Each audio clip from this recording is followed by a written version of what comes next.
ছায়ারাত্রি channel কখনোই কোনো কুসংস্কারকে প্রশ্রয় দেয় না। তাই আমরা কখনোই বলি না যে কোনো ভৌতিক ঘটনা বা কোনো অলৌকিক ইনসিডেন্টকে বিশ্বাস করতে। যারা বিশ্বাস করেন সেটা সম্পূর্ণই তাদের ব্যক্তিগত মতামত এবং যারা বিশ্বাস করেন না তারা ঘটনাগুলিকে এন্টারটেনমেন্ট হিসেবেও নিতে পারেন।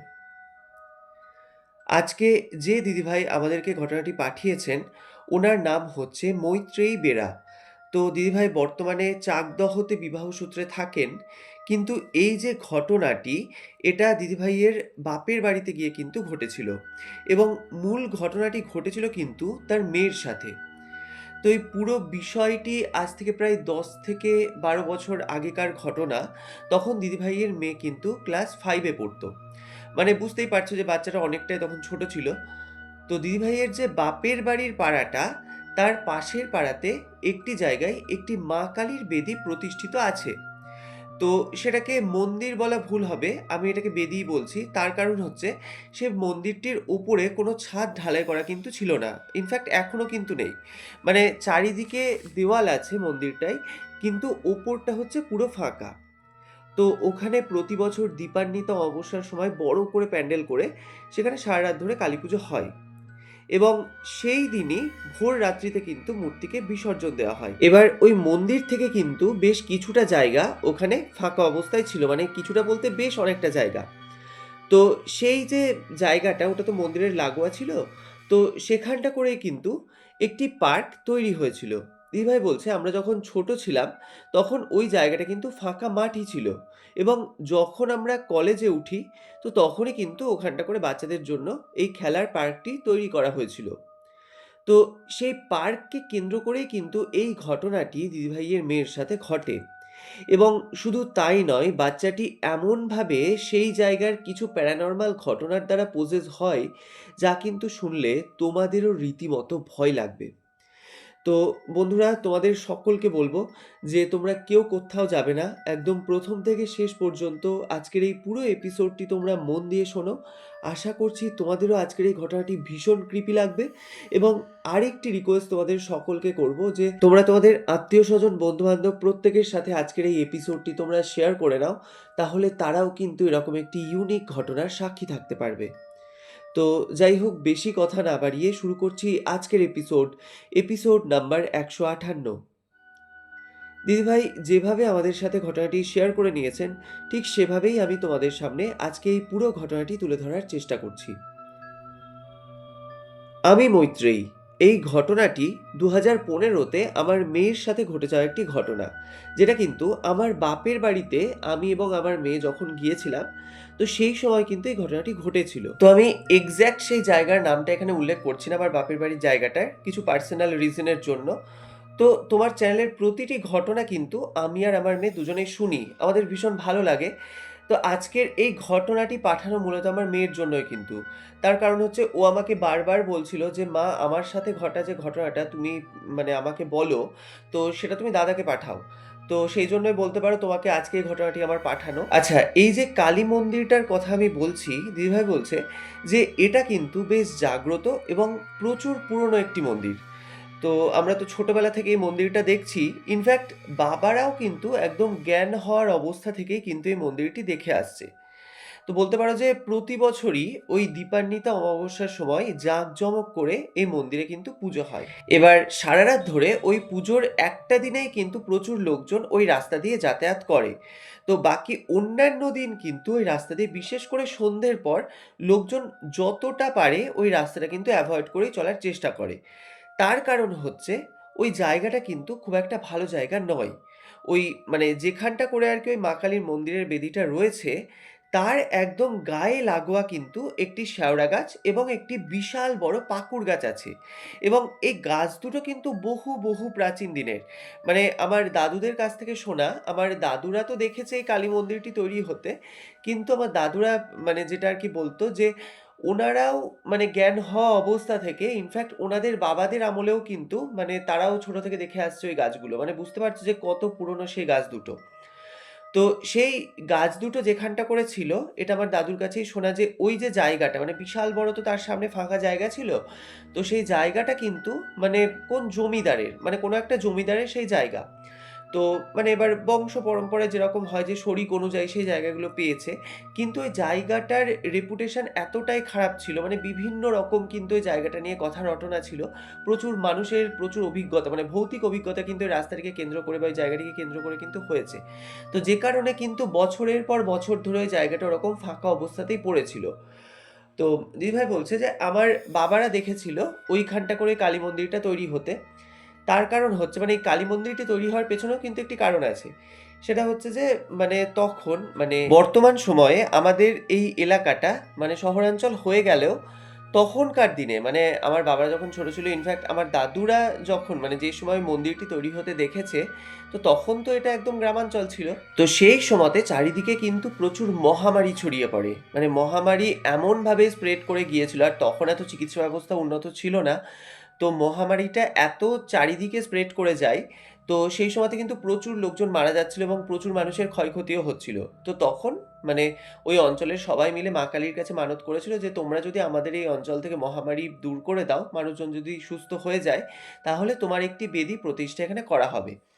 তো সেই রকমই এবার ধীরে ধীরে যখন মানুষজন মানে সুস্থ হতে শুরু করে, তো তখন সবাই কিন্তু এটা মানে এবার এখন না হয় এই পাড়া ওই পাড়া বলে ভাগ হয়েছে, তখন তো ওরকম পাড়া সিস্টেমে ভাগ ছিল না, তখন পুরো অঞ্চলটাই একটাই ছিল। তো তখন সবাই মিলে এটা ডিসাইড করে যে একটা তাহলে মায়ের মন্দির তৈরি করা হবে। তো এবার সবাই ভাবছে যে কোথায় তাহলে করা যায়, মানে কোন জায়গাটা করলে ভালো হবে। তো সেই রকম ভাবতে ভাবতে সবাই মিলে এটা ঠিক করে যে ওই যে জায়গাটা মানে যে জায়গাটা ওরকম মানে বিভিন্ন নাম খারাপ আছে জায়গাটাকে নিয়ে, তো সেই জায়গায় যদি মন্দিরটা তৈরি করা হয় তাহলে মানে বলতে পারা যায় যে দুটো কাজই হবে, মানে মায়ের মন্দিরটা প্রতিষ্ঠা হবে এবং ওই যে একটা জায়গাটাকে নিয়ে মানুষের মনের আতঙ্ক, সেটাও তাহলে দূর হবে ওখানে যদি একটা মন্দির তৈরি হয়। তো সেই রকমই সবার ডিসিশন নিয়েই কিন্তু সেই জায়গায় মায়ের বেদিটি তৈরি করা হয়েছিল। তো তারপর থেকেই প্রতি বছর ওই দীপান্বিত অমাবস্যার সময় ওখানে মা কালীর পুজো এখনো পর্যন্ত হয়ে আসছে। কিন্তু মানুষজনের যে ধারণাটা ছিল যে ওখানে যদি মা কালীর মন্দির বা মা কালীর যে বেদিটি তৈরি করা হয়, তাহলে সেই জায়গা থেকে মানুষের মনের যে একটা ভয় সেটা ধীরে ধীরে কেটে যাবে, কিন্তু বিষয়টি পুরো উল্টো হয়ে যায়। মানে লোকজনের মন থেকে কিন্তু সেই জায়গা নিয়ে ভীতি তখনও পর্যন্ত কাটে না। মানে ওই দিক দিয়ে যাতায়াত করতে গেলে সেই একই রকমই তাদের আতঙ্ক লাগতো। বা এমনও অনেকের সাথে হয়েছে, যেটা আমাদের দাদুদের কাছ থেকে আমরা শুনেছিলাম, যে এমনও অনেক কিছু ঘটনা ঘটেছে যেগুলো হয়তো তারা মানে কাউকে বললে বিশ্বাসও করবে না, এরকম জিনিস মানে আগে যেরকম ঘটতো সেম কিন্তু ঘটনা ঘটতে থাকে। তো ন্যাচারালি এবার যেটা হয় মানে ওই দিক দিয়ে চলাচল লোকের একদমই বন্ধ হয়ে যায়। মানে দিনের বেলাতে যদিও বা লোকজন ওই রাস্তা দিয়ে যাতায়াত করতো, কিন্তু ওই বিকেলের পর থেকে সন্ধে লাগার আগে থেকেই কিন্তু ওই দিকে যাতায়াতটা একদম পুরো কম হয়ে যায়। ইনফ্যাক্ট মানে ওই বেদিতে যিনি আর কি নিত্য পুজো করতেন, মানে সকাল সন্ধে যিনি এসে পুজো মানে ফুল ধূপ এগুলো আর কি দিয়ে যেতেন, তো তিনিও কিন্তু সন্ধে লাগার আগে ওই সন্ধে বাতি দিয়ে কিন্তু উনি চলে যেতেন, মানে এরকম ঘটনা কিন্তু ঘটতো। তো এবার এই রাস্তাটা মানে অত বড় একটা জায়গা ওরকম করে যখন পড়েছিল, তো যেটা হয় দেখবে যে কোনো রাস্তা দিয়ে যদি লোক চলাচল না করে বা কোনো জায়গায় যদি লোকবসতি না থাকে, সেই জায়গাটা কিন্তু আরও দেখতে মানে ভুতুড়ে টাইপের লাগে। তো সেই জন্য পরবর্তীকালে যেটা হয়েছিল, দিদিভাই বলছে আমরা যখন কলেজে উঠি, তো সেই সময় মানে আশেপাশের পাড়ার প্রত্যেকে মিলে পৌরসভা থেকে আর কি মানে পারমিশন করিয়ে ওই জায়গায় একটি অনেক বড় মানে জায়গাটা, তো ওই মন্দিরের সামনের জায়গাটা তো বিশাল বড় ছিল, তো সেই জায়গাটিতে কিন্তু একটি বিশাল বড় শিশু উদ্যান তৈরি করে। এবার বাচ্চাদের পার্ক যদি ওখানে তৈরি হয়, তাহলে সেখানে বাচ্চাদের সঙ্গে সঙ্গে প্রচুর গার্জেনরা মানে তাদের বাবা মা প্রত্যেকেই আসবে। মানে জায়গাটাতে কি হবে, লোক চলাচল আবার শুরু হবে। তো মানুষের মনে সেই জায়গাটিকে নিয়ে যে ভয়টা আছে সেটাও কাটতে পারে। তো এই ভেবে কিন্তু ওখানে একটি অনেক বড় পার্ক তৈরি করা হয়। তো এবার আমি মানে দিদিভাই বলছে আমি বিয়ের পর মানে কয়েকবার যখন কালীপুজোয় এসেছিলাম, তো তখন কিন্তু আমি দেখেও গিয়েছিলাম ওই জায়গাটা। মানে ওই যে পার্কটি ওখানে তৈরি হয়েছে ওটা কিন্তু আমি দেখেও ছিলাম। কিন্তু কোনোদিন ওই পার্কের ভেতরেও যাইনি। তো তারপর তো অনেকগুলো বছর কেটে গেছে। তো এবার আমি যে সময়ের কথা বলছি, সালটা হচ্ছে তখন ২০১৫ সাল। তো তখন আমার মেয়ে ক্লাস 5 এ পড়তো। তো এবার ওর কি হতো মানে প্রতি বছর গরমের ছুটির পর মানে আমি এবং আমার মেয়ে দুজন মিলে কিন্তু আমার বাপের বাড়ি চলে আসতাম, কারণ আমার মেয়ে একটু মামার বাড়ি আসার জন্য বায়না করতো। তো সেই বছরও কিন্তু তাই হয়, মানে ওর যখন গরমের ছুটি পড়ে, তো তখন ও বলে যে আমি মামার বাড়ি যাব। তো সেই মতো দিদিভাই বলছে আমি এবং আমার মেয়ে আমরা দুজনেই কিন্তু আমার বাপের বাড়ি চলে আসি। তো এবার আমরা যখন পৌঁছেছি তখন ওই দুপুর 1:30-2টো এরকম বাজছে। এবার সকাল থেকে যেহেতু ওই ট্রেনের জার্নি করে আমি এসেছি, তো এবার শরীরটাও ভীষণ টায়ার্ড ছিল। তো মানে আমি সেদিন ভেবেছিলাম যে সেদিন বিকেলবেলায় কোথাও বেরোবো না। তো এবার মেয়ের যেরকম হয় মানে বিকেল হওয়ার পরে ও তখন বায়না করছে যে আমি বাইরে যাবো, আমি ঘুরতে যাবো। তো যেরকম হয় আর কি বাচ্চারা। তো সেরকম এবার দিদিভাই বলছে যে আমার সেদিন কোনো মতে ইচ্ছা যেহেতু করছিল না যে ওকে নিয়ে আবার বাজারে কোথাও যাব ঘুরতে। তো তখন বাবা বলে যে যা না, ইতি যখন বারবার করে বলছে যে ও বেড়াতে যাবে, তাহলে আমাদের যে পাশের পাড়ার যে পার্কটি আছে ওখান থেকে ওকে ঘুরিয়ে নিয়ে আয়। আচ্ছা, তো আমার মেয়ের নাম হচ্ছে ইতি। তো এবার বাবা যখন এই কথাটা বলে, দিদিভাই বলছে আমার ওই অত দূরে বাজারে যেতে যখন ইচ্ছেও করছিল না, তো তখন আমি ভাবি যে হ্যাঁ, তাহলে পার্ক থেকে ওকে একটু ঘুরিয়ে নিয়ে আসি।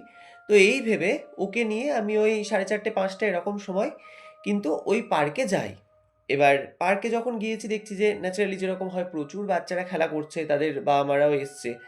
তো সেইরকম ওকে আমি পার্কের ভেতরে ছেড়ে দিয়ে বাইরে যে ওই বেঞ্চগুলো থাকে, মানে যে গার্জেনদের বসার জন্য যে বেঞ্চগুলো, তো সেইখানটা করে কিন্তু আমি বসে আছি। এবার ভেতরে যেরকম হয় যে বাচ্চাদের স্লিপ আছে, দোলনা আছে এবং বাচ্চাদের আরও যেসব খেলার জিনিসগুলো ওগুলো সবই আছে। তো আমি কয়েকবার মানে মাঝে মাঝে দেখছিলাম যে ও ঠিকঠাক খেলা করছে কিনা। তো আমি দেখলাম যে হ্যাঁ, ও মানে আরও যারা বাচ্চা আছে তাদের সঙ্গে খেলছে। তো এইভাবে প্রায় ১.৫ ঘন্টা মতো কাটে। তো তারপর যখন একদম সন্ধে লেগে এসছে, তো তখন ওকে নিয়ে কিন্তু আবার আমি বাড়ি ফিরে এসেছি। মানে একদম কিন্তু পুরো মানে সারাদিনটা কিন্তু একদম নরমালভাবেই কাটে। তো এরপর যেটা হয় মানে বাড়ি ফিরে আসার পরে হাত মুখ ধুয়ে যখন ও ঘরের মধ্যে বসেছে, ওই ১-১.৫ ঘন্টা পর ওর কিন্তু মারাত্মক পরিমাণে জ্বর আসে। মানে জ্বরটা যে এসেছে সেটা কিন্তু একদম পুরো হঠাৎ করেই। মানে বাড়ি ফিরে ওর জ্বর আসার আগে মুহূর্ত পর্যন্ত ও কিন্তু খেলা করে বেরিয়েছে। তো হঠাৎ করেই যখন ওর জ্বরটা আসে, এবার আমারও বেশ অদ্ভুত লাগে। তার কারণ হচ্ছে ওর শরীর একদম পুরো সুস্থ ছিল, ওর জ্বরটা এলো কি করে? তো এবার হতেও পারে যেহেতু ট্রেনে করে এসছে, তো এবার বাইরের যে হাওয়া বাতাসটা সেটা লেগেছে, সেখান থেকেও জ্বর আসতে পারে। তো আমি তখন এটাই ভাবি। এবার তার উপরে আবার পার্কে গিয়েছে, পার্কে ওরকম খেলা করেছে। এবার এই যে মাটির ওপরে বা ঘাসের ওপরে যে খেলা, এটা ও যেখানে আর কি থাকে মানে আমার শ্বশুরবাড়ির জায়গায়, তো সেখানে তো এগুলোও পায় না। তার উপরে আজকে এরকমভাবেও খেলেছে। তো আমি কিন্তু ওই অবস্থায় ওকে একটু বেশ বকাবকিই করি। তার কারণ হচ্ছে আমি ওকে বলি যে, "দেখলি তো তোকে আমি বারবার বারণ করলাম যে বেরোস না, বেরোস না। এরকম গেলি, তারপরে তুই জ্বরটা বাঁধালি।" তো যেরকম হয় মানে মারা যেরকমভাবে বকে, তো ওইভাবে ওকে একটু আমি বকি। তো এবার যেটা হয় মানে সন্ধ্যেবেলা ওর জ্বরটা যেরকম এসেছিল, যত রাত বাড়তে থাকে ওর টেম্পারেচার কিন্তু আরো হাই হচ্ছে। মানে এত ওর শরীরে তখন মারাত্মক পরিমাণে জ্বর, ও কিন্তু ওই জ্বরের মধ্যে রীতিমতো মানে একদম পুরো ঘোর টাইপের হয়ে গেছে। ও ঠিক করে তাকিয়ে থাকতে পারছে না। তো এবার এত রাত্রিবেলাতে আমরা ডক্টর কোথায় পাবো? তো এবার বাবা তখন বলে যে, "আজকে রাত্রিটা কেটে যাক, কালকে সকালে ওকে নিয়ে ডক্টরের কাছে যাবো।" তো কোনোভাবে তো রাত্রিটা কাটে। ওকে জলপটি-টলপটি দেওয়া হয়। তো তাও যে খুব একটা যে জ্বর কমছিল তা কিন্তু নয়। মানে প্রচণ্ড জ্বর তখন ওর। তো পরের দিন সকালবেলা হওয়ার পরেই কিন্তু আমি আর বাবা মিলে ইতিকে নিয়ে কিন্তু ডক্টরের কাছে যাই। তো উনি ইতিকে ভালো করে চেকআপ করেন। তো তারপর ওষুধপত্র দিয়ে দেন। তো আমরা বাড়ি ফিরে আসার পর মানে ওকে ওষুধ-টষুধ খাওয়ানোর পর থেকে ওই দুপুরের পর কিন্তু ওর জ্বরটা আস্তে, আস্তে কমতে শুরু করে। এবং যখন বিকেল হয়েছে, তো বিকেলের মধ্যে কিন্তু ওর জ্বর পুরোপুরি কমে গেছে। মানে একদম ও পুরোপুরি একদম সুস্থ। তো এবার বিকেলে যখন ও পুরো সুস্থ হয়ে গেছে, আবার আগের মতো বায়না করছে যে, "চলো আজকেও আমি পার্কে যাবো।" মানে কালকে গিয়েছিলাম, আবার ওখানে আমার খুব ভালো লেগেছে। অনেক আমার ফ্রেন্ড হয়ে গেছে। তো ওখানে আমি আজকেও যাবো খেলতে। এবার ও তখন এত বায়না করতে শুরু করে, দিদিভাই বলছে আমাকে কিন্তু বাধ্য হয়ে ওকে তখন নিয়ে যেতে হয়। তো মা তখন বলে দেয় যে, "তুই নিয়ে যা, ওই ১ ঘন্টা মতো থেকে আবার সঙ্গে করে ওকে নিয়ে চলে আসবি।" তো এবার এক প্রকার ওর জেদের বশেই ওকে কিন্তু আমি মানে পরের দিন আবার ওই পার্কে নিয়ে যাই। তো পার্কে যখন নিয়ে গিয়েছি, এবার আমি তো ওই বেঞ্চটায় বসে আছি, কিন্তু আমি ওকে কন্টিনিউ ফলো করছিলাম যে ও মানে কোথায় খেলা করছে বা কোথায় যাচ্ছে সেটা। তার কারণ হচ্ছে ওর এমনিতেই আজকে শরীর খারাপ ছিল। তো এবার শরীর তো ওর উইক থাকতে পারে। তো সেই ভেবে কিন্তু আমি বেঞ্চের ওপর বসে ওর দিকে আমি কন্টিনিউ নজর রাখছিলাম। তো এবার যেটা হয়, আমি একদম পুরো পরিষ্কার দেখতে পাই মানে যেখানটা করে দোলনাগুলো ঝোলানো ছিল, তো সেখানে কিন্তু পরপর ৪ টে দোলনা ওরকম মানে ঝোলানো আছে। তো ওই দোলনার কাছে কিন্তু খুব জোর হলে ২-৩ টে বাচ্চা ওরকম খেলা করছিল। তো আমার মেয়ে কিন্তু ওরকম খেলতে, খেলতে এসে একটি দোলনার কাছে এসে দাঁড়ায়। মানে আমি বুঝতে পারি যে ও দোলনায় চাপবে। এবার দিদিভাই বলছে যে আমি একদম পরিষ্কার দেখতে পাই যে ও যে মুহূর্তে দোলনায় উঠে বসতে গেছে, ও কিন্তু মানে সামনের দিকে একদম মুখ থুবড়ে পড়ে। এবার আমি তো ওকে বেঞ্চে বসে দেখছিলাম মানে ও কি করছে কি না করছে। তো হঠাৎ করে ওইভাবে ওর পড়ে যাওয়াতে না মানে আমি একদম রীতিমতো পুরো থতমত হয়ে যাই এবং আমি যেটা দেখি মানে ও উঠে বসতে যায় এবং তার সঙ্গে, সঙ্গে ও কিন্তু মানে সামনের দিকে হাত এবং হাঁটুটাকে মাটির ওপর পেরে পড়ে। এবার ওই হাত এবং হাঁটুটাও সাপোর্ট দিয়েছিল বলেই কিন্তু ওর মুখটা বেঁচে যায়। না হলে ওর মুখটা হয়তো মানে মাথা-টাথা হয়তো ফেটে যেতে পারত। তো এবার ওকে ওইভাবে পড়ে যেতে দেখে আমি তো সঙ্গে, সঙ্গে ওর কাছে ছুটে গিয়েছি। এবার ছুটে গিয়ে ওকে তখন আমি তুলেছি। আমি বলছি, "তুই পড়লি কি করে?" তো ও কিন্তু তখন প্রচণ্ড কাঁদছে। মানে এত কাঁদছে ও কিন্তু আর কোনো কথা বলতে পারছে না। তো ওকে তোলার পর আমি দেখছি ওর হাতের পোরশন এবং হাঁটুর পোরশনটা অনেকটা সরে গেছে এবং ওখান থেকে ব্লিড হচ্ছে। তো আমি কি করি? আমি ওকে আর ওখানে না রেখে সঙ্গে, সঙ্গে ওকে ওখান থেকে নিয়ে কিন্তু বাড়ি ফিরে আসি। এবার তখনও পর্যন্ত কিন্তু কনস্ট্যান্ট একদম কেঁদে যাচ্ছে। এবার যেরকম হয় বাচ্চারা মানে তাদের ব্যথা লাগলে যেরকমভাবে ওরা কাঁদে। তো তারপর ওর হাত পা ধুয়ে দিয়ে ওই জায়গাটা ফার্স্ট এড করে দেওয়া হয়। তো এরপর কিন্তু রক্ত পড়া বন্ধ হয়। তো দিদিভাই বলছে তারপর যখন ও মানে ওর যখন কান্না থেমেছে তো তখন ওকে জিজ্ঞাসা করছি যে, "কিরে তুই পড়ে গেলি কি করে? আমি তো তোকে দেখছিলাম যে তুই খেলা করছিলি। তুই ওইভাবে পড়লি কি করে?" তো তখন আমার মেয়ে আমাকে বলছে, "মা জানো তো একটা দিদি আমাকে ধাক্কা মেরে ফেলে দিয়েছে। আমি ওই যে দোলনায় যখন আমি চাপতে যাচ্ছিলাম তো আমাকে কোনোমতেই চাপতে দিচ্ছিল না। তো সেই জন্য আমি যখন জোর করে চাপতে যাই তো আমাকে পেছন থেকে ধাক্কা মেরে ফেলে দেয়।" এবার দিদিভাই বলছে, "আমি কিন্তু ওকে কন্টিনিউ ফলো করছিলাম যে ও কোথায় যাচ্ছে, কার সাথে খেলা করছে সেইদিন। তো এবার আমি যখন ওকে দেখি যে ও দোলনায় চাপতে যায়, ওর আশেপাশে কিন্তু কেউ ছিল না। মানে ২-৩ টে বাচ্চা যারা ছিল তারা কিন্তু আরো যে ৩ টে মানে পাশে যে দোলনাগুলো ছিল সেখানটা করে ছিল।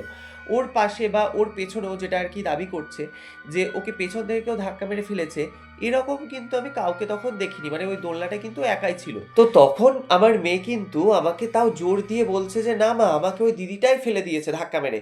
আর কালকে যখন আমি খেলতে গিয়েছিলাম পার্কে, তো তখন আমি যখন স্লিপে খেলছিলাম, মানে স্লিপারটায় যখন আমি উঠে খেলতে যাচ্ছি, তো বারবার আমার সামনে এসে দাঁড়াচ্ছিল। আমাকে কোনোভাবেই সিঁড়ি দিয়ে উঠতে দিচ্ছিল না। তো ওর কথাটা শুনে না আমার তখন বেশ অদ্ভুত লাগে। মানে আমি নিজের চোখে দেখেছি যে ও নিজে থেকেই পড়ে গেল। ওর পেছনে যদি কেউ ওকে ধাক্কা মারতো তাহলে তো আমি ওটা দেখতে পেতাম। এবং আমার মেয়ে যেভাবে ওরকম কেঁদে, কেঁদে কথাটা বলছে, এবার ওর কথা শুনেও কিন্তু মনে হচ্ছে না যে ও আমাকে মিথ্যা কথা বলছে বা কিছু। এবার আমি তখন ভাবছি যে ওর যেহেতু শরীর খারাপ ছিল, তো সেই কারণে শরীর তো দুর্বল থাকতেই পারে। তো যে জন্যও হয়তো মাথা ঘুরে পড়ে যেতে পারে। তো মানে এটা কিন্তু আমি নিজের মনে, মনেই ভাবি। তো তখন ওকে একটু আমি বকাবকি করি যে, "দেখলি তো তোকে আমি শরীর খারাপ গায়ে নিয়ে যেতে বারণ করছিলাম, তাও তুই গেলি।" তো যাই হোক, এবার ধীরে, ধীরে কিন্তু রাত হয়। এবার রাত যখন বাড়ছে মানে তখন ওই রাত্রি ১০টা ১০:৩০ এরকম সময় থেকে কিন্তু আমার মেয়ের আবার জ্বর। এবার আজকের যে জ্বরটা ওর এতটা পরিমাণে জ্বর আসে ও কিন্তু জ্বরের ঘোরে রীতিমতো ভুল বকতে শুরু করেছে। এবার যত রাত বাড়ছে ওর জ্বর কিন্তু আরো তত বেড়ে যাচ্ছে। মানে ওকে ওষুধ-টষুধ সবকিছু খাওয়ানো হয়েছিল কিন্তু তাও এই রাত্রিবেলাতে ওর জ্বরটা কেন এলো সেটাও আমরা তখন বুঝতে পারছি না। তো এবার ওর তখন মানে এত মারাত্মক পরিমাণে টেম্পারেচার ও কিন্তু মানে ওই শুয়ে আছে, ও চোখ বন্ধ করে শুয়ে আছে। ও কিন্তু বিড়বিড়, বিড়বিড় করে কিছু একটা যেন বলছে। এবার ওকে ঘিরে তো আমরা সবাই বসে আছি। আমি, আমার বোন, আমার মা, বাবা আমরা সবাই বসে আছি। আমাদের কারোরই রাত্রিবেলা তখন ঘুম নেই। তো তার মধ্যে আমরা এটা লক্ষ্য করছি যে ও যেন বিড়বিড় করে কিছু একটা বলছে। এবার কি বলছে আমরা সেটা শুনতে পাচ্ছি না। তো দিদিভাই বলছে আমি কিন্তু তখন ওর মুখের কাছে আমার কানটাকে নিয়ে যাই। মানে ও কি বলছে সেটা শোনার জন্য। তখন আমি শুনতে পাই মানে ও বলছে যে, "তোমরা দরজা খুলে দাও। ও এসে দাঁড়িয়ে আছে, আমার জন্য অপেক্ষা করছে। তোমরা দরজাটা খুলে দাও।" এবার এইটা যখন আমি শুনতে পাই, দিদিভাই বলছে, "আমার না বেশ কথাটা শুনে অদ্ভুত লাগে।" তো আমি তখন মাকে বলি, "মা জানো তো এরকম, এরকমও কথা বলছে।" তো তখন মা বলে যে, "দেখ ওর তো এখন প্রচণ্ড জ্বর। ও জ্বরের জন্যই হয়তো এরকম কিছু ভুলভাল কথা বলছে। তো এইসবে অত কিছু মানে গ্রাহ্য করে দরকার নেই। ওর জ্বরটা কমলেও ঠিক হয়ে যাবে।" এবার সারারাত কেটে যায় কিন্তু কোনোভাবেই ইতির কিন্তু জ্বর কোনোমতেই কমছে না। মানে ঠিক একই রকম কিন্তু জ্বর আছে। তো পরের দিন সকাল হওয়াতেই আবার সেই ডক্টরের কাছে আমি এবং আমার বাবা দুজন মিলে ইতিকে নিয়ে যাই। মানে ওর শরীরে তখন কিন্তু মারাত্মক জ্বর। তো ডক্টর দেখেন এবং তারপর কিছু ওষুধপত্র চেঞ্জ করে দেন। তো বলেন যে, "এবার দেখবেন ঠিক হয়ে যাবে।" তো তারপর ইতিকে বাড়ি নিয়ে আসা হয় এবং বাড়ি নিয়ে আসার পর ওকে ওষুধ-টষুধ যখন দেওয়া হয়েছে, তো তখন কিন্তু মানে দেখা যাচ্ছে যে বিকেলের পর থেকে কিন্তু আস্তে, আস্তে ওর জ্বরটা তখন কমছে। তো খুব ভালো কথা। মানে যখন জ্বর কমে গেছে আমরাও ভাবি যে হ্যাঁ, ঠিক হয়ে গিয়েছে। আর তখন যেহেতু গরমকাল ছিল তো যে ঘরে আরকি ইতি বসে আছে তো সেই ঘরের জানলাটা কিন্তু খোলা ছিল। এবার ওই রুমে যে বেডটা ছিল মানে যে খাটটা ছিল সেটা কিন্তু ওই জানলার লাগোয়া। আর আমাদের বাড়িটা যেহেতু একতলা বাড়ি তো এবার সেইজন্য মানে ওই জানলাটা যে পোরশনটা করেছিল সেই জানলা থেকে কিন্তু রাস্তাটা মানে যে মেইন রাস্তা সেটা কিন্তু দেখা যায়। তো এবার ইতি খাটে বসে আছে আর আমি, আমার বোন, মা আমরা সবাই মানে ওই খাটের পাশে যে চেয়ারগুলো রাখা আছে ওই চেয়ারে আমরা বসে আছি।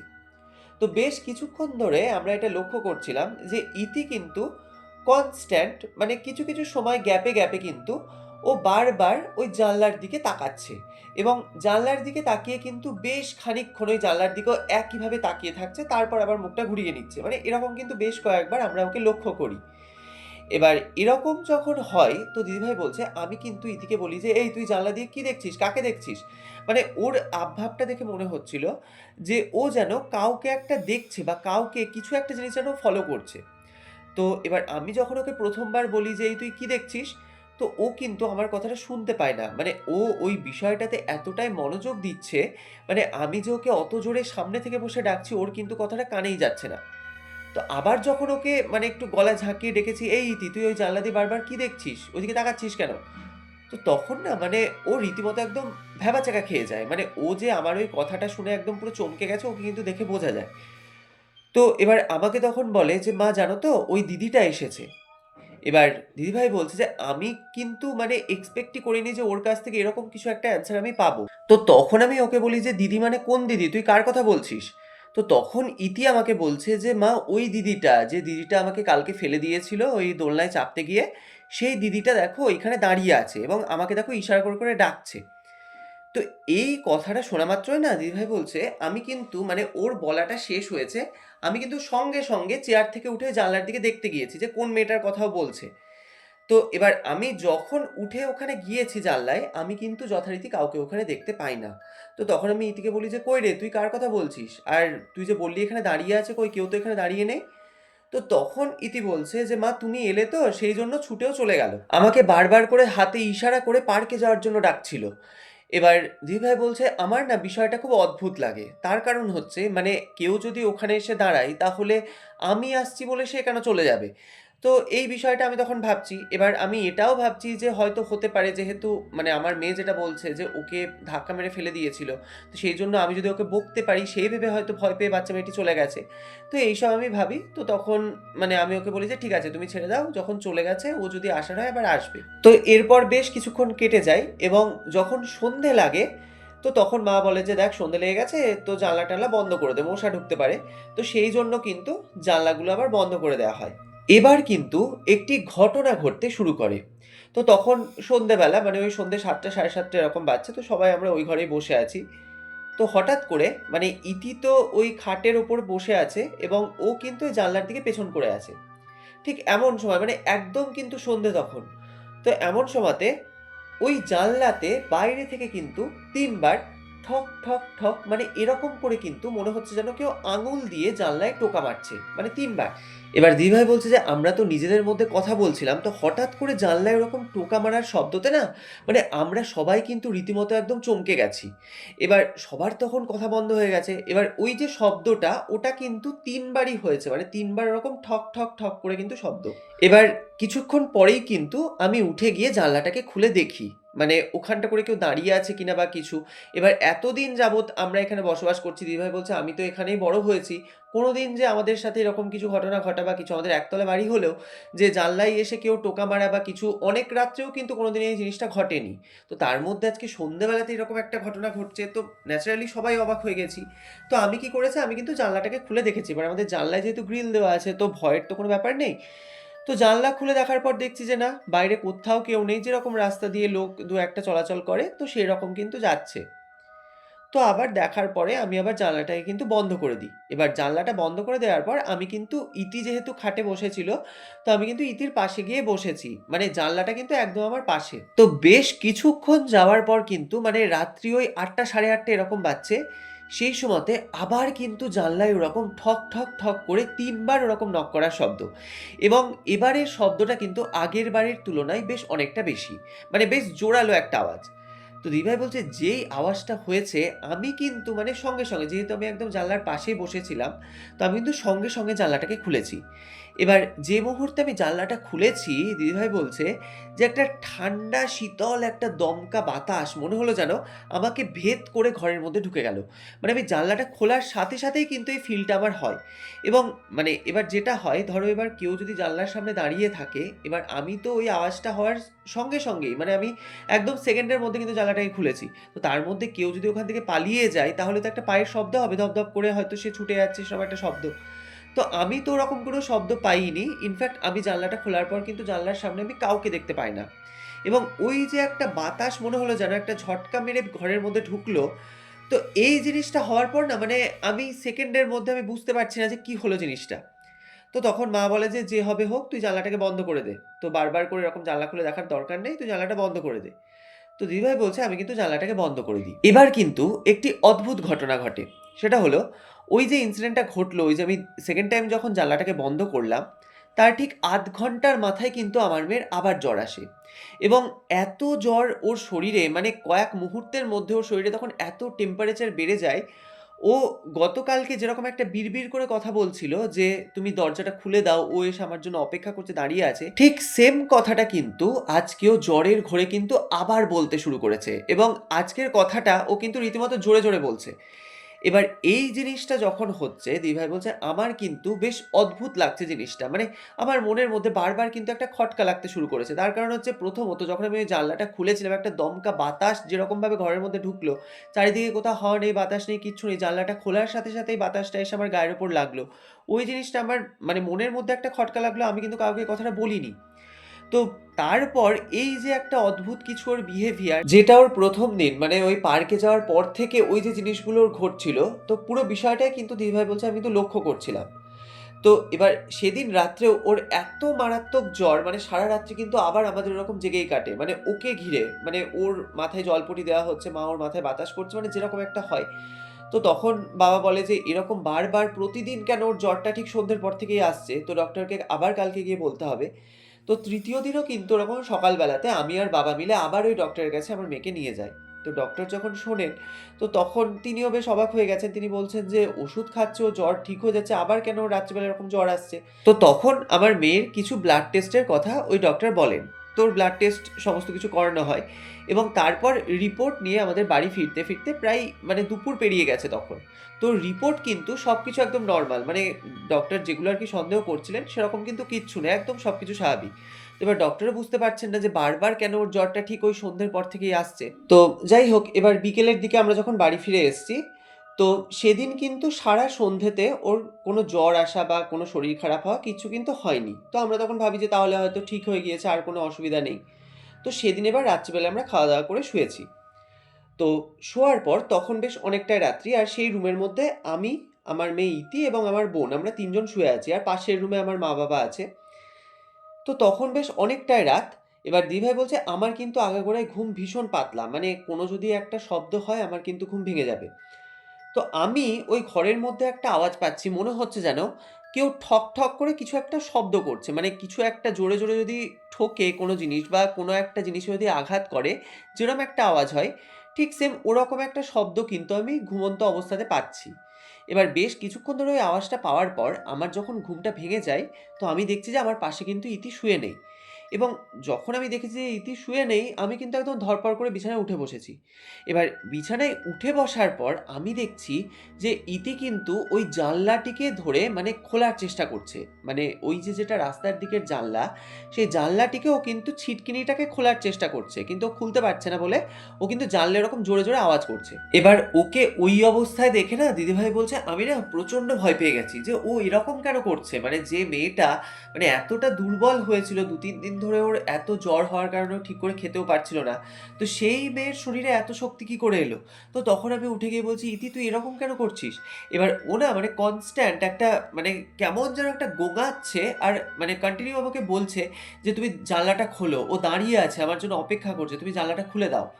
তো এবার এই জিনিসটা যখন হয়, এবার বোনও ততক্ষণে ঘুম থেকে উঠে গেছে। তো দিদিভাই বলছে, "আমার কিন্তু মারাত্মক পরিমাণে ভয় লাগে।" তো আমি কি করেছি, আমি চিৎকার করে তখন বাবাকে, মাকে ডাকছি। যেহেতু ওনারা পাশের ঘরেই শুয়েছিলেন। তো এবার আমার চিৎকারে কিন্তু ওনারা চলে এসছেন ঘরে। এবার ওনারা এসেও যখন দেখছেন যে মানে ইতি ঐরকম একটা বিহেভিয়ার করছে, তো মা হয়তো বিষয়টা বুঝতে পেরেছিল যে কিছু হয়তো একটা গন্ডগোল হচ্ছে। তো মা কি করেছে, মা কিন্তু ছুটে গিয়ে ঠাকুরঘর থেকে গঙ্গা জল এনে ইতির গায়ে মাথায় ছিটিয়ে দেয়। ভাই বিশ্বাস করবে না, যে মুহূর্তে ইতির গায়ে ওই গঙ্গা জলটা ছেটানো হয়েছে, ভাই বিশ্বাস করবে না, উইদিন সেকেন্ডের মধ্যে কিন্তু মানে ইতি সঙ্গে সঙ্গে পুরো সেন্সলেস হয়ে পড়ে যায়। মানে ও যেরকম ভাবে অর্ধেক উঠে দাঁড়িয়ে, মানে হাঁটুর উপর ভর দিয়ে দাঁড়িয়ে ও জানলার ওই কড়াটাকে ধরে কিন্তু জানলাটাকে খোলার চেষ্টা করছিল, এবং খুব প্রেসার দিয়ে কিন্তু জানলাটাকে টানছিল, এবং ওকে দেখে মনে হচ্ছিল এতটা অ্যাগ্রেসিভ হয়ে গেছে এবং জানলাটা খোলার জন্য এতটা উদ্গ্রীব হয়ে গিয়েছে, ওকে কোনোভাবে থামানো যাবে না। দিদিভাই বলছে আমি ওকে অনেকবার টেনে হিঁচড়ে ওইখান থেকে আনার চেষ্টা করেছিলাম, আমি কিন্তু ওকে ওই জায়গা থেকে সরাতেই পারিনি। ও কনস্ট্যান্ট বলে আছে তুমি জানলাটা খোলো, আমার জন্য ওখানেও দাঁড়িয়ে আছে। কিন্তু ওই মা যখন ওই গঙ্গা জলটা ওর গায়ে ছিটিয়ে দেয়, ও সঙ্গে সঙ্গে কিন্তু পুরো একদম সেন্সলেস হয়ে যায়। এবার ওর তখন চোখে মুখে জল দেওয়া হচ্ছে, ও যখন মানে অজ্ঞান হয়ে গেছে। তো কিছুক্ষণ পর ওর যখন জ্ঞানটা ফিরেছে, মানে ওর শরীরে কিন্তু তখন আর জ্বর নেই, মানে একদম পুরো সুস্থ, এবং ওর যখন মানে ও যখন চোখটা খুলে তাকিয়েছে, ওর কিন্তু সেই কথাগুলো আর কিচ্ছু মনে নেই। মানে কিছুক্ষণ আগে ও যেরকম একটা মানে অদ্ভুত বিহেভিয়ার করছিল, তো ওগুলো কিন্তু ওর আর কিচ্ছু মনে নেই। তো এবার ওকে আর আমরা ওই বিষয়টা নিয়ে ঘাঁটাইও না, কারণ আমরা ততক্ষণে বুঝে গেছি যে এটা অন্য কোনো ব্যাপার। তো সেই দিনের রাত্রিটা তো আমাদের কোনো মতে কেটে যায়, এবং মানে বলতে পারো যে আমরা জেগেই সারা রাত কাটিয়েছিলাম। তো তারপরের দিন সকালবেলাতে আমি, মা আর ইতি, মানে আমরা তিনজন মিলে তখন মানে আমাদেরই এলাকাতে কিছুটা গিয়েই একটা সাই বাবার মন্দির আছে, তো সেখানে ইতিকে নিয়ে আমি আর মা যাই। এবার ওখানে যাওয়ার পর ওখানকার যিনি আর কি পণ্ডিত মশাই ছিলেন, তো ওনাকে গিয়ে পুরো ডিটেলে বিষয়টি বলা হয় যে এরকম এরকম ঘটনা ঘটেছে, এবং মূল যে ঘটনার সূত্রপাত, সেই যে পার্ক থেকে ঘুরে আসার পর থেকে ইতির সাথে একের পর এক এরকম ইনসিডেন্টগুলো ঘটছিল, মানে পুরো ডিটেলে কিন্তু আমরা ওনাকে জানাই। এবার উনিও যেহেতু ওই পার্কটি সম্পর্কে এবং ওই যে জায়গাটি সম্পর্কে জানতেন, তো তিনি তখন কিন্তু বুঝেই যান যে এক্স্যাক্ট কি ঘটনা ইতির সাথে ঘটেছে। তো মানে উনি বলেই দেন যে ইতির হয়তো এমন কিছু হাওয়া বাতাস লেগেছে, বা এমন কিছু জিনিস বা এমন কিছু এন্টিটি ইতিকে মানে পজেস করতে চেয়েছিল, ওর প্রতি যেহেতু মানে পুরোপুরি অ্যাটাক করতে না পারার কারণেই কিন্তু মানে ইতির এই যে বারবার শরীর খারাপ হওয়াটা এটা কিন্তু হচ্ছিল, মানে ওকে কিন্তু পুরোপুরিভাবে নিজের বশে আনতে পারেনি। তো যে কারণে কিন্তু ইতির মানে এত কিছু প্রবলেম হচ্ছিল। তো এবার তখন দিদিভাই বলছে, আমি ওনাকে বলি যে তাহলে কি করা যায়, মানে আমার মেয়েকে তো সুস্থ করতে হবে। তো তখন উনি বলেন যে চিন্তার কোনো কারণ নেই, তো আমি একটি তাবিজ দিচ্ছি, এটা তুমি তোমার মেয়ের গলায় পরিয়ে রাখো। এবং উনি যে সিদ্ধি সাই বাবার যে ভস্য হয়, মানে যে ছাইটা, তো সেই ছাইটা তিনি অনেকটাই আমাদেরকে দেন এবং বলেন যে তোমরা এটা প্রতিদিন কপালে টিকা হিসেবে ব্যবহার করবে, এবং তোমাদের বাড়ির মানে যে বাড়িতে এখন ইতি বর্তমানে থাকবে সেই বাড়ির সদর দরজায়, এবং যে জানলাটা ইতির রুমে আছে, মানে যে জানলা থেকে ওই রাস্তাটা দেখা যায়, সেই জানলার ওপরটায় মানে যে চৌকাঠের ওপরটায় এবং দরজার যে চৌকাঠটায়, সেখানে ওই মানে ছায়ের কিছুটা অংশ করে তোমরা লাগিয়ে রাখবে, এবং আজ থেকে আগামী 3 দিন ইতি যেন বাড়ির বাইরে না বেরোয়। তো এবার উনি যেরকম বলে দিয়েছিলেন, দিদিভাই বলছে আমরা সেই রকম কাজগুলোই করি। তো ভাই বিশ্বাস করবে না, মানে ইতিকে যে বাড়িতে আনা হলো, তারপর থেকেই কিন্তু ইতি একদম পুরো সুস্থ হতে শুরু করে। মানে ওর যে সবসময় একটা মানে মনে হতো যেন সবসময় একটা অন্যমনস্ক ব্যাপার, ওকে ওই ঘরের মধ্যে বসালেই বারবার ও জানলার দিকে তাকিয়ে থাকতো, এবং ওই যে সন্ধ্যের পর থেকে ওর শরীরে ধুম জ্বর আসতো, সেইগুলো কিন্তু সেই দিন থেকেই একদম কমতে শুরু করে, এবং সেই দিন তো সন্ধ্যেবেলাতে ওর কোনো জ্বর আসেই না, এবং 3 দিনের মাথাতে ইতি কিন্তু একদম পুরোপুরি সুস্থ হয়ে যায়। তো তারপর তো আমাদের সাথে আর সেরকম কিছু ঘটনা ঘটেনি, মানে একদম সবকিছু ঠিকঠাক হয়ে যায়। তো দিদিভাই বলছে তারপর মানে আরো 2-3 বছর শুনেছিলাম ওই পার্কটি চলেছিল। তো তারপর ওখানে প্রচুর বাচ্চারা কিন্তু মানে পার্কে খেলতে যাওয়ার পর ওরকম প্রচুর বাচ্চারা কিন্তু নাকি অসুস্থ হয়ে পড়তো, তো যে কারণে ওই 2-3 বছর পর ওই পার্কটি পুরোপুরিভাবে বন্ধ হয়ে যায়। তো দিদিভাই বলছে এখনো পর্যন্ত ওই পার্কটি ওইভাবেই বন্ধ অবস্থাতে পড়ে আছে, এবং ওখানে আর কেউ যায়ই না, মানে একদম পুরোপুরি বন্ধ হয়ে গেছে পার্কটি। কিন্তু ওই যে রাস্তাটা, মানে ওই যে পার্কের সামনে দিয়ে এবং ওই যে মা কালীর যে বেদিটি রয়েছে তার সামনে যে রাস্তাটা রয়েছে, সেটা দিয়ে দিনের বেলাতে লোকজন চলাচল করে ঠিকই, কিন্তু বিকেলের পর থেকে ওই দিক দিয়ে লোকজন কিন্তু প্রায় মানে যেতেই চায় না। মানে আরেকটা যে ঘুরতি পথের রাস্তা আছে সেই দিক দিয়ে লোকজন চলাচল করে রাত্রে। তো এখনো পর্যন্ত ওই জায়গাটা ওই অবস্থাতেই রয়েছে, শুধুমাত্র ওই যে দীপান্বিতা অমাবস্যা, সেই যে কালী পুজো, তো সেই সময়তেই শুধুমাত্র ওই সারা রাত জেগে লোকজন ওখানে ঠাকুর দেখতে যায়, বা ওখানে সারা রাত যেহেতু পুজোটা হয়, তো তখনই শুধুমাত্র লোক সমাগম ওই রাস্তায় হয়। তো যাই হোক, এখন আমরা সবাই ভালো আছি, কিন্তু এই যে ঘটনাটি এটা বাস্তবে ঘটেছিল আমার মেয়ের সাথে যখন ও ক্লাস 5-এ পড়তো। এবার এখন যেহেতু অনেকটা বড় হয়ে গেছে, এবার আমার কাছে এই ঘটনাটা ও বেশ কয়েকবার শুনেছে। তো তোমার চ্যানেলের ঘটনা আমি এবং আমার মেয়ে দুজনেই ভীষণ ভালোবাসি, তো সেই জন্য আমার মেয়ে আমাকে বারবার বলছিল যে তুমি দাদাকে আমার সাথে ঘটে যাওয়া ঘটনাটি পাঠাও। তো সেই জন্যই তোমাকে আজকে এই ঘটনাটি শেয়ার করলাম। তো তোমার যদি ভালো লাগে তাহলে তোমার চ্যানেলে তুমি ঘটনাটি পড়ে শুনিও। তো দিদিভাই অসংখ্য ধন্যবাদ এত সুন্দর একটি ঘটনা আমাদের সাথে শেয়ার করার জন্য, এবং আমার ভীষণ ইচ্ছে থাকলো ওই পার্কটি দেখার জন্য, এবং ওই যে মা কালীর যে বেদিটি আপনি বলছেন, তো সেই জায়গাটি আমার দেখার ভীষণ ইচ্ছে থাকলো। তো যদি আপনার পক্ষে পসিবল হয় তাহলে সেই জায়গার যদি একটি কোনো ছবি আপনি আমাদের সাথে শেয়ার করেন, তাহলে সেই জায়গাটি আমরা সবাই দেখতে পারবো। এবং আমি যদি কোনোদিন ওই জায়গায় যাই, আমার ডেফিনেটলি ভীষণ ইচ্ছে থাকলো সেই জায়গাটি দেখার। তো পার্সোনালি বলতে গেলে আমার তো ঘটনাটি আজকে দুর্দান্ত লেগেছে। তো বন্ধুরা, তোমাদের আজকের এই এপিসোডটি শুনে কেমন লাগলো সেটা অবশ্যই আমাদেরকে কমেন্টের মাধ্যমে লিখে জানিও। এবং ঘটনাটি শুনে যদি তোমাদের ভালো লাগে তাহলে অবশ্যই একটা লাইকের সঙ্গে সঙ্গে একটা হাইপ করে কিন্তু আমাদের সাথে থাকতে তোমরা একদমই ভুলো না। আর তোমরা যদি তোমাদের জীবনে ঘটে যাওয়া এরকম কোনো সত্যি ভৌতিক ঘটনা বা যে কোনো অলৌকিক ইনসিডেন্ট আমাদের সাথে শেয়ার করতে চাও, তাহলে স্ক্রিনে দেওয়া হোয়াটসঅ্যাপ নাম্বারে তোমরা ঘটনাগুলি আমাদেরকে লিখে অথবা ভয়েস মেসেজের মাধ্যমে পাঠাতে পারো। এছাড়াও কিন্তু তোমরা আমাদেরকে মেইলের মাধ্যমেও ঘটনা শেয়ার করতে পারো। তাছাড়াও তোমরা আমাদের ফেসবুক পেজ ছায়ারাত্রি এবং ইনস্টাগ্রাম আইডি ছায়ারাত্রি অফিসিয়ালেও ইনবক্স করতে পারো তোমাদের ঘটনাটি। আমরা সেই ঘটনাটি তুলে ধরবো সমস্ত শ্রোতা এবং দর্শক বন্ধুদের সামনে। তো যাই হোক, আজকের এপিসোডের প্রশ্নটি হলো, আজকে যে দিদিভাই আমাদেরকে ঘটনাটি শেয়ার করেছেন তার মেয়ের কি নাম ছিল? তোমরা সঠিক উত্তরটি আমাদেরকে কমেন্টের মাধ্যমে লিখে জানাও। আমরা নেক্সট এপিসোডের শেষে তোমাদের কমেন্টের স্ক্রিনশটটি পাবলিশ করব। তো গত এপিসোডে যারা আমাদেরকে সঠিক উত্তর দিয়েছেন তারা হলেন শিখা রয়, বাংলাদেশ থেকে লায়লা তানজুর, নদিয়ার আসাননগর থেকে বাসন্তী মণ্ডল, ডানকুনি থেকে জবা চক্রবর্তী, মালবিকা দাশগুপ্ত, পশ্চিম বর্ধমান মদনপুর থেকে মৌসুমী মুখার্জি এবং বহুলার অন্ডাল থেকে অজিত বাউরি। তো এছাড়াও যারা আমাদেরকে কমেন্ট করেছেন তাদের মধ্যে থেকে কয়েকটি প্রিয় কমেন্ট আমরা এখানে বলছি। তো তারা হলেন ইউএসএ থেকে সিরাতনাম, অমিতা ঠাকুর, সৃজিতা মণ্ডল, হাওড়া থেকে গীতা গোস্বামী, অরিন্দম দাস, উন্নতি রায় এবং শরীফ মামুন।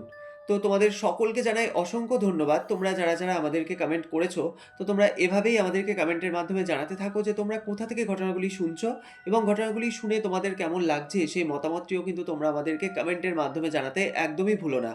তো যাই হোক, আজকের মতো বিদায় নিচ্ছি। দেখা হচ্ছে আবার পরবর্তী নতুন ভয়ঙ্কর ঘটনা নিয়ে আগামী মঙ্গলবার। ততক্ষণ তোমরা সকলে ভালো থেকো, সুস্থ থেকো। শুভরাত্রি।